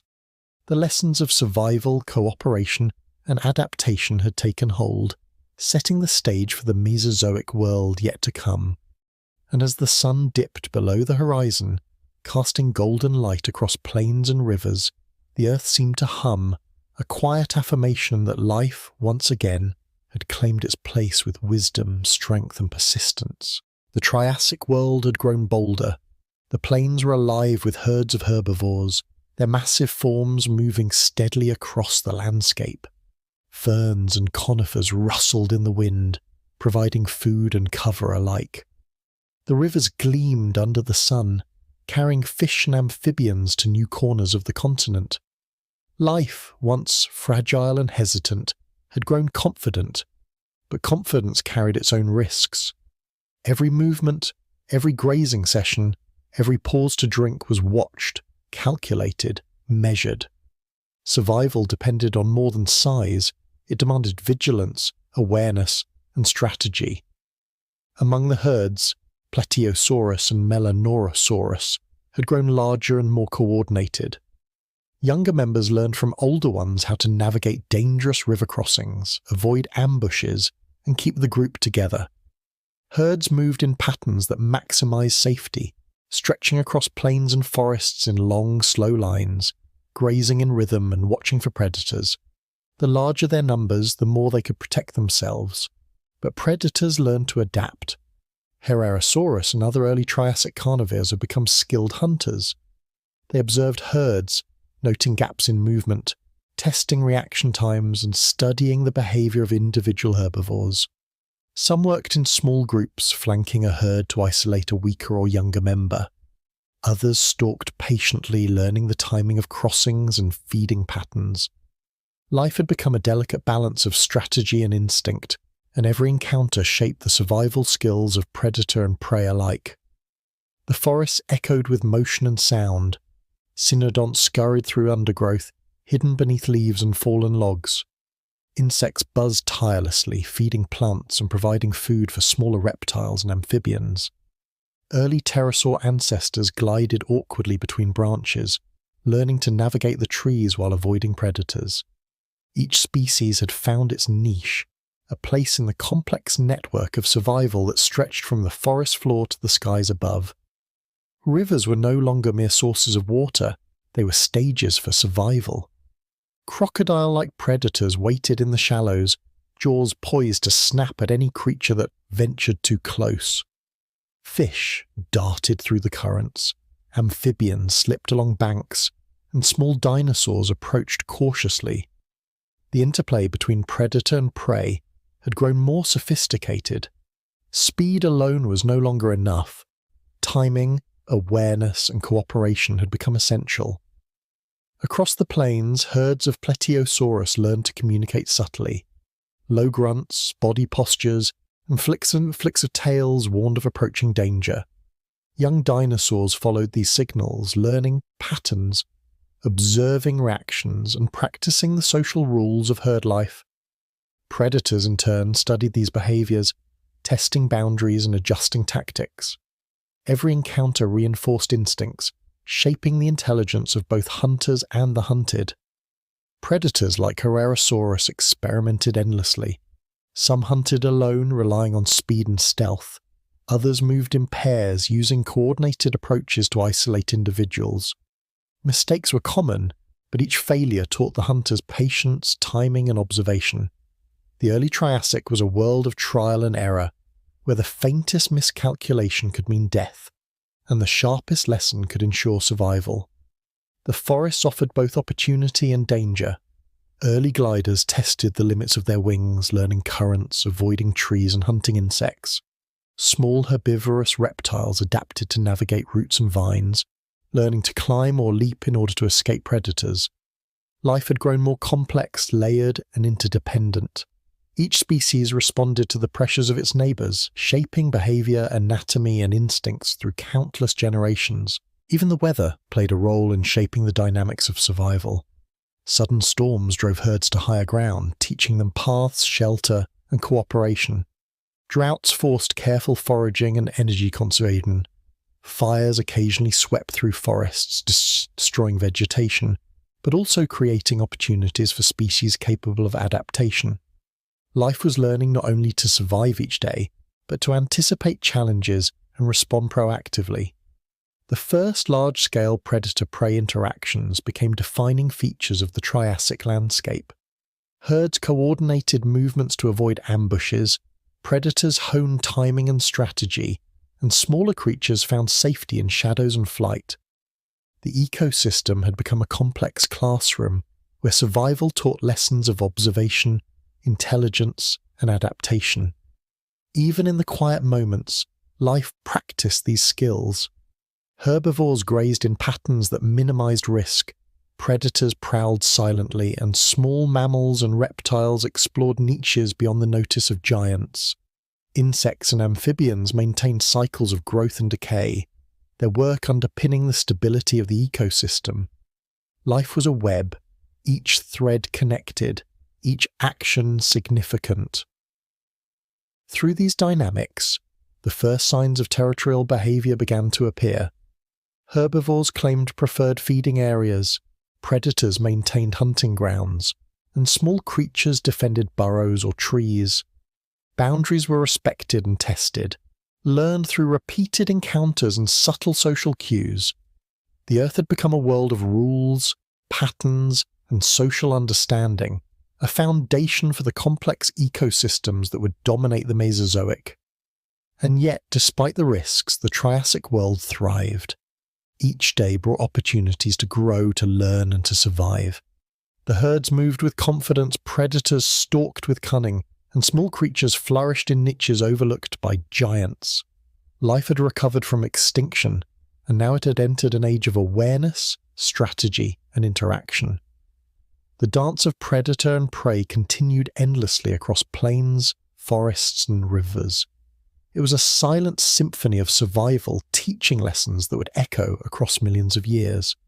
The giants of the Permian were gone, but their memory lived on in the instincts, strategies, and subtle social behaviours of the Triassic creatures who now ruled the Earth.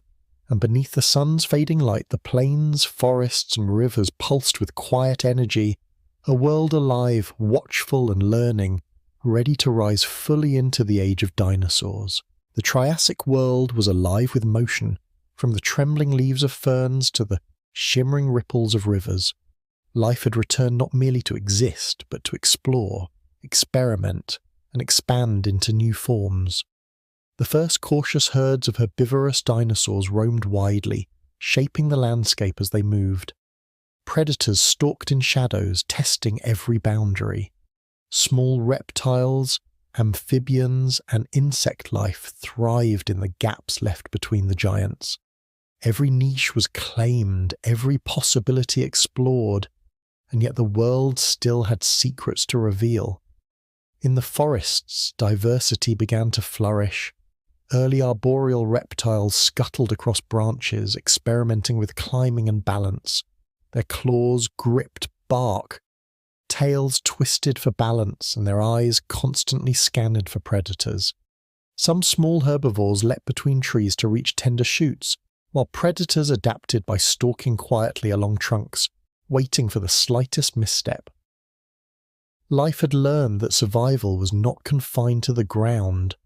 The vertical world, branches, vines, and canopy had become a new frontier. Even the skies were no longer silent. Early pterosaurs, though small and fragile, tested the limits of flight with tentative leaps from branch to branch. Air currents carried them, and instinct guided their landings. Each glide was a lesson in balance, control, and awareness. Tiny insect prey moved through these same skies, their rapid flits and unpredictable patterns pushing their aerial hunters to adapt. The first dance of predator and prey in the air had begun. Rivers and lakes remained centres of both life and danger. Crocodile-like reptiles, patient and still, waited in the shallows for the unwary. Fish darted through currents, amphibians hopped along banks, and small dinosaurs approached cautiously. Some of these reptiles began experimenting with semi-aquatic life, developing behaviors that allowed them to hunt in water while remaining agile on land. The water had become a new domain, another test of adaptability. Herbivores too diversified. Plateosaurus and its relatives began exploring new feeding strategies. Long necks allowed some to reach high foliage, while others grazed closer to the ground. Some moved in small, specialized groups, selecting different vegetation to minimize competition. Social coordination had grown more refined, with older individuals guiding the young and teaching strategies to avoid predators. Every day, herds learned subtle lessons about movement, safety, and efficiency. Predators responded with equal ingenuity. Herrerasaurus and similar species tested ambush strategies near river crossings, in dense forests, and on open plains. Some experimented with speed, others with patience and observation. Social hunting behaviors continued to evolve, laying the foundation for the cooperative strategies that would define later carnivorous species. Intelligence, observation, and timing became as important as teeth and claws. Even the small creatures adapted. Cynodonts refined burrowing techniques, learned new ways to forage, and explored nocturnal niches. Insects and early gliding reptiles exploited canopy layers and forest gaps. Life had become a layered, interconnected system, with each species playing a subtle but crucial role. Every interaction, every adaptation strengthened the resilience of the ecosystem. The diversification of reptiles extended to body forms and behaviors. Some experimented with elongated limbs for running and climbing. Others adjusted body size and teeth to exploit new food sources. The first armored species emerged, adding protection against predators. Scales, claws, and early frills hinted at adaptations that would flourish millions of years later. Each variation was a test, a small experiment in survival written into DNA and behavior. Flight, climbing, and water-based hunting were not mere accidents. They were the first deliberate responses to environmental opportunities. The world had become a canvas for innovation. The giants of the Permian were gone, but their descendants were now exploring every direction, from soil to canopy to sky. Life was learning to expand, adapt, and dominate with intelligence, not just size. Across the plains, herds and predators maintained a constant dialogue. Herds moved strategically, communicating through subtle signals. Predators stalked and tested these patterns, refining their techniques. Rivers teemed with movement, forests echoed with activity, and the skies carried the fluttering of small gliders. Life had become complex, dynamic, and endlessly inventive. The first large-scale interactions among different species shaped the land. Herbivores shaped forests by feeding selectively, allowing certain plants to thrive while suppressing others. Predators controlled population sizes, maintaining balance. Insects pollinated and fed, small reptiles dug burrows, and amphibians maintained water systems. Each species contributed to a delicate equilibrium, a world that was self-regulating and endlessly fascinating. Even subtle behaviors held meaning. Herbivores learned to gauge predator risk and adjust their positions in herds. Predators calculated movement, timing, and energy expenditure for hunting success. Flyers tested currents and shade for efficiency. Burrowing species protected themselves and others by providing refuge and ventilation. Life had entered an era of experimentation, one that balanced instinct with learned behavior. The Triassic world was no longer merely surviving, it was thriving, innovating, and learning. The first experiments in flight, climbing, and social coordination had begun. Predators and prey engaged in subtle strategic dances. Herbivores explored new diets and feeding methods. Small species discovered niches invisible to larger ones. Every creature, every behavior, every adaptation was part of a greater story of resilience and growth, and as the sun set over forests, rivers, and plains, The earth seemed to hum with quiet triumph. Life had returned from silence, learned from catastrophe, and now explored new frontiers. The Triassic was alive with possibility, a world on the verge of its next great age, the age when giants would fully dominate land, air, and water.